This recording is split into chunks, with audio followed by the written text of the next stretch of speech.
ассалому алайкум кадбонони азиз, ба канали кулчақанд хуш омадед. имрӯз тарзи таҳияи таомеро пешниҳод мекунам, ки таоми баҳорӣ ҳаст, таоми хеле фоиданок аст ва дар ҳар маҳалли Тоҷикистон ин таом номҳои гуногун дорад.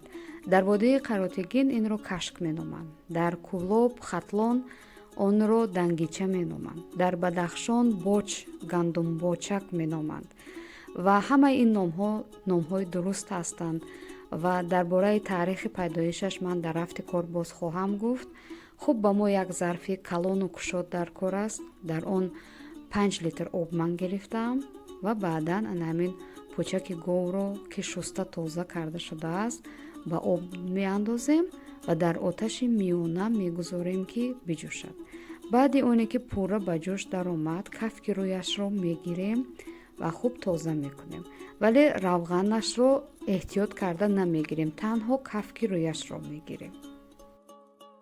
баъзеҳо ин таомро иштибоҳан далда меноманд ва ё гандум кӯча, гандум ҷӯшак меноманд, дар ҳоле ки далда ва гандум ҷӯш ё гандум оба таомҳои дигар ҳастанд. Инҳо аз кашку дангича фарқ мекунанд ва худо хоҳад насиб бошад, далда ҳам тайёр мекунем ва гандум ҷӯш ҳам тайёр мекунем ва худатон шоҳид хоҳед шуд, ки ин таомҳо аз якдигар чӣ фарқ доранд. хуб, ба мо як паймона гандуми тар карда лозим аст ва гандумро мо як шабонарӯз тар мекунем, баъдан як шабонарӯз хушк мекунем. Яъне бо гандуме ки хушк аст ин корро кардан намешавад ва гандуми таршудаи хушкшударо мекубем. албатта ҳозир замона ки пеш рафт, мо аз блендер истифода мекунем, дар қадим аз уғрак истифода мекунанд. Яъне мекубем то ана ҳамин замон, бубинед, то замоне ки танҳо пӯсти гандум ҷудо шавад.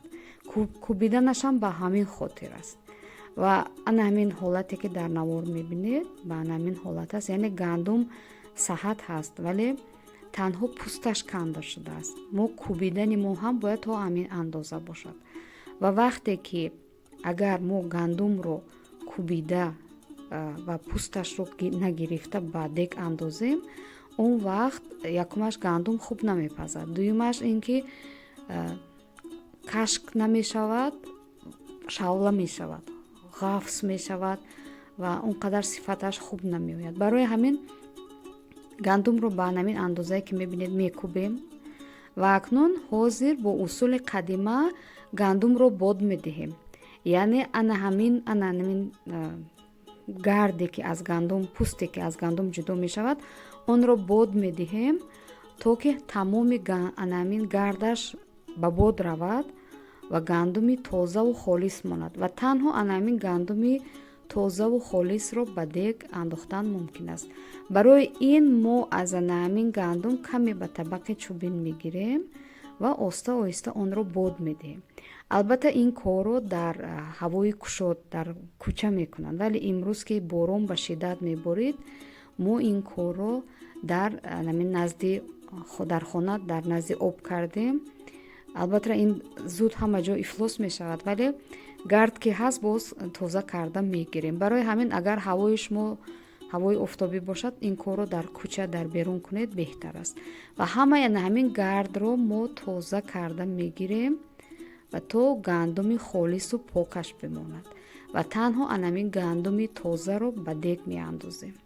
он вақт таоми мо ҳам хуб меояд, ҳам бомазза босифат меояд ва кашк ё дангичаи мо шавла намешавад. яъне ин кор кардан ҳатмӣ ҳаст ва ором ором гандумро ба дегамон равон мекунем,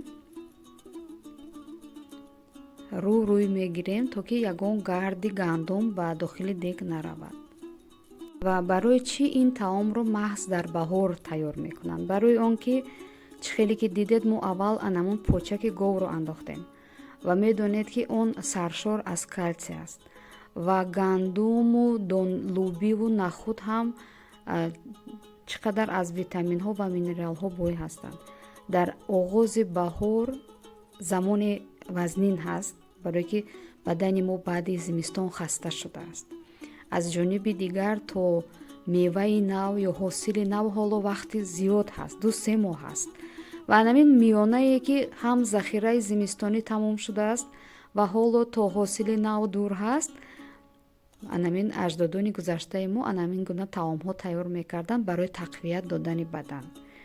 албатта дар дигар фаслҳо ҳам ин таомҳоро мешавад, вале бозам такрор шавад мегӯям ки замони оғози баҳор ҳамин гуна ҳаст ки захираҳои зимистон тамом шудаанд ва то ҳосили нав дур аст. гандумро мо 1 соат ним соат қариб ҷӯшонидем то кафида шуданаш. баъде ки гандуми мо ҷӯшида шуд, кафида шуд, баъд мо нахуду лубиро меандозем. нахуд луби бояд аз нахуд бештар бошад, яъне 1 паймона нахуд гирифтем ва 2 паймона луби, 1 паймона гандум ва акнун ҳамаро хуб омехта мекунем ва мегузорем дар оташи паст.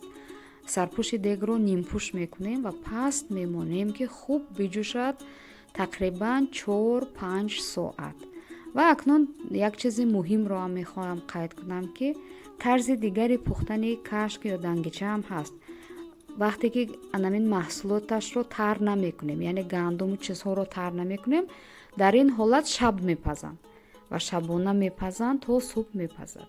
баъди 4-5 соате ки гузашт, акнун 4 дона пиёзро ҳалқа ҳалқа реза мекунем ва ба дегамон равон мекунем ва 1 соати дигар меҷӯшонем. баъди 1 соати ҷӯшидан хушбӯ тайёр мекунем.